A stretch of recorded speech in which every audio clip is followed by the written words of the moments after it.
Okay, let's bring him in now. Let's get Kenny Stafford on the screen. Released by the Edmonton Elks last week, looking for his next opportunity. He's been on the program before. How you doing, Kenny? Good. How you doing, sir? Good. I see you got the Toledo Rockets tee on. Are you back in Toledo? Your alma mater, or where are you at? I'm back in Columbus, Ohio.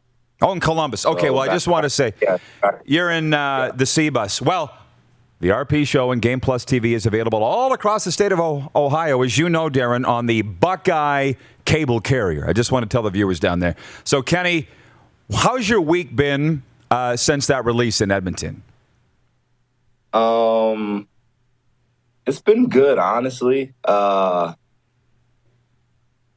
Been able to, be around family, be around friends, be around some people. I stayed in Edmonton throughout the weekend. So I think I got released on Wednesday. I left there on Sunday. I just wanted to just stay in Canada just in case the team wanted to, pick me up. So I didn't have to 7-day quarantine again.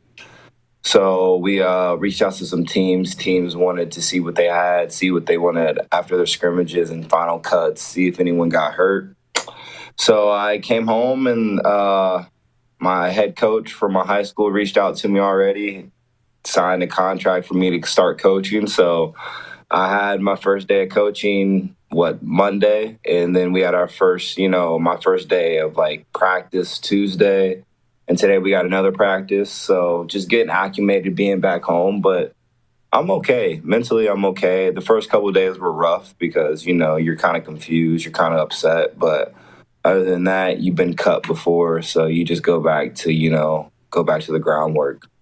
Well, Kenny, it's a hell of a career. I just rattled it off here, going back to 2012, and a great collegiate career, obviously, at Toledo. And you got a ring from Edmonton in 2015, but you left with a sour note in your mouth, obviously, with what was said in Edmonton. And I wanted to give you, by the coach, that you weren't a cultural fit in Edmonton. And I wanted to give you the opportunity to address that. What is your take on that situation? I mean, I think I said everything I needed to say in my post, if you actually read what I said. And I'm thankful, honestly, for the opportunity they gave me. I know football is a business, and in business, you can never take anything personal. But like I said, when you start attacking my character, especially when you don't know me, not only as a football player, but you don't even know me as a man, that kind of was a low blow to me, So I didn't understand where that came from.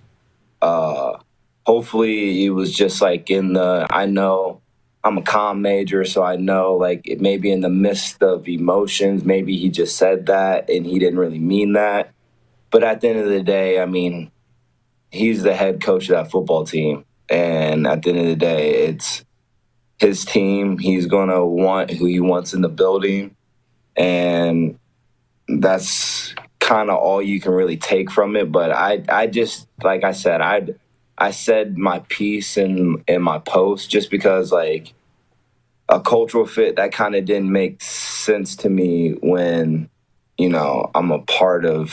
I'll forever be a part of Edmonton culture because I won a championship there. So forever, I'll always be a part of that culture, no matter how you see it.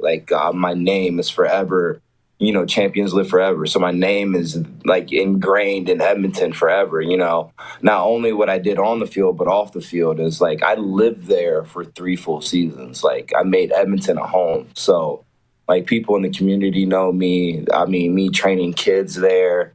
So I am Edmonton. When I said that, I really meant that. Edmonton has always been a second home to me. They welcomed me with open arms, with the trade with Fred Stamps. I kind of took that big because Fred was a staple in Edmonton. He was a household name. He was a great receiver, in my eyes, could be a Hall of Fame receiver for sure. So, I took, that opportunity. The fans didn't like it at first, and I said, just give me an opportunity. And when I have an opportunity, I make the most out of it in any situation. Well, clearly. And, to sort of paraphrase all of that, this was your third stint in Edmonton. Now, it's Jamie Elizondo's first, and to be honest with you, I like Jamie a lot. I think he is a wizard as an offensive coordinator. No, I think he'll great coach, great offense. Like right. I'm not gonna. I still want to play football, so this is not me. Like I'm not gonna sit here and bash anyone and do all that. That's just not something I do. Just being professional. I'm not gonna sit here and dog someone.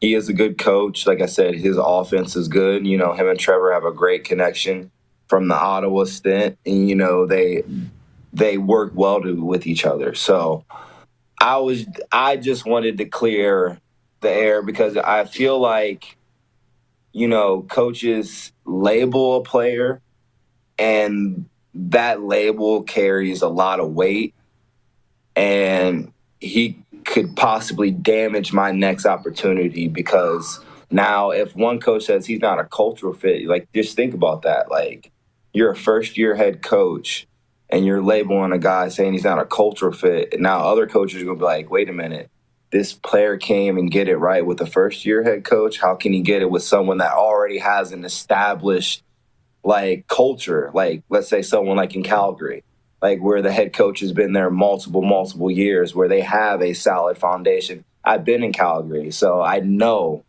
So if you label a guy like that, now other teams are going to be like, well, wait a minute. So now, like, truly have a full conversation with someone. Yeah, well, so it was just. From the viewer, sorry to cut you off, Kenny. Amanda Ruler writes in. She says, keep being awesome, Kenny. From Darren Workman in Salt Lake City, Kenny Stafford needs to protect his character and integrity with all he's got. Once you lose that, you can't get it back. And that's why we've offered Kenny the floor here today with his take on all of this. Ryan in Winnipeg, I'll get to your comment more in a moment about the Winnipeg Jets. I want to say this, Kenny. I mean, you and I don't know each other well, but your cousin Duran, I heart me some Duran. And I believe it's, and if your family with Duran, your family with me as far as I'm concerned. But when you came to Saskatchewan in 2019, you waited all year to finally get that opportunity at the end. A guy with this resume, Falcons, Dolphins, all these CFL teams. I'm like, that's a guy with some humility now.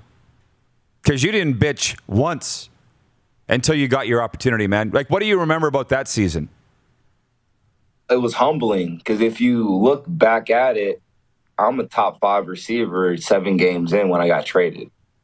When you really look at it. So in my mind, I'm in a mode like everybody you talk about it is just like, man, it's starting to get easy. Like, okay, like I'm in a groove. And then you go to a team where, you guys were trending to be number 1 in the West. You guys are hitting your stride. Cody's playing good football.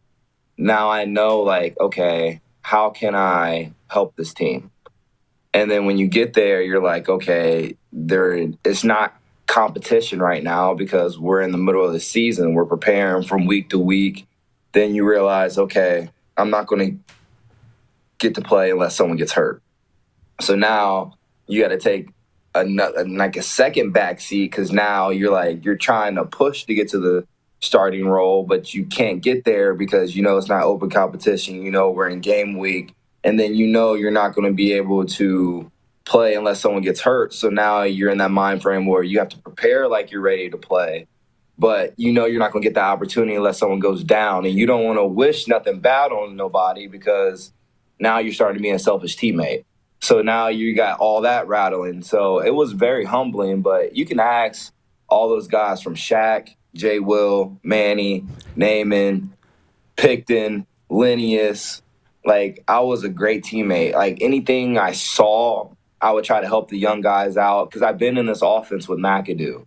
So I knew it like the back of my hand because I won a championship in it. So just any nuances that I've learned, I gave it to them. Even the veterans, hey, bro, like, I had success with this guy the first 5 games, maybe try this release out or maybe try something like that. So it was humbling. And it's another, every season I've had to deal with something. Like even Darrell Walker was joking in the locker room when he got there. He goes, man, Kenny has to go through something every season. Like it's never just like Kenny show up win a job, compete for a job, go play football. It's always, okay, you won this job, but we want to see this, we want to do this. Or, yeah, you're doing well at this job, but then, a returner gets hurt, you got to make a trade, you got to go somewhere else. It just always constantly something happens. So it's just like,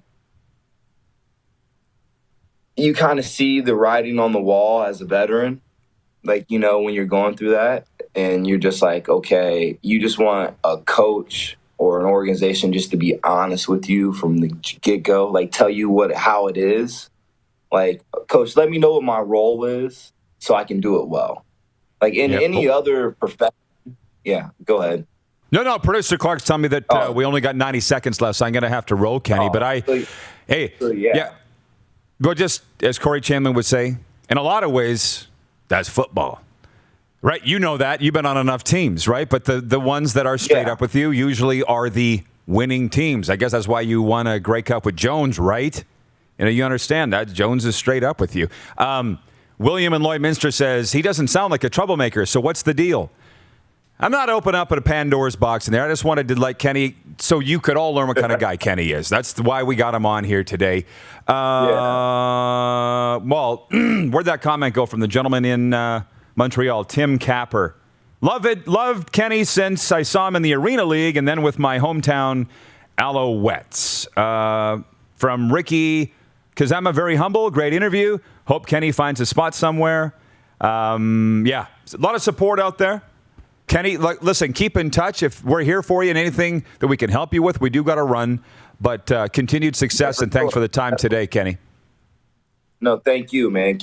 Great show. I watch all the time, man. So thank you. Thank you for, giving an outlet to players to actually come in and express who they truly are. It is like, it is a relief, Maybe, when I retire, we can really do a tell-all book.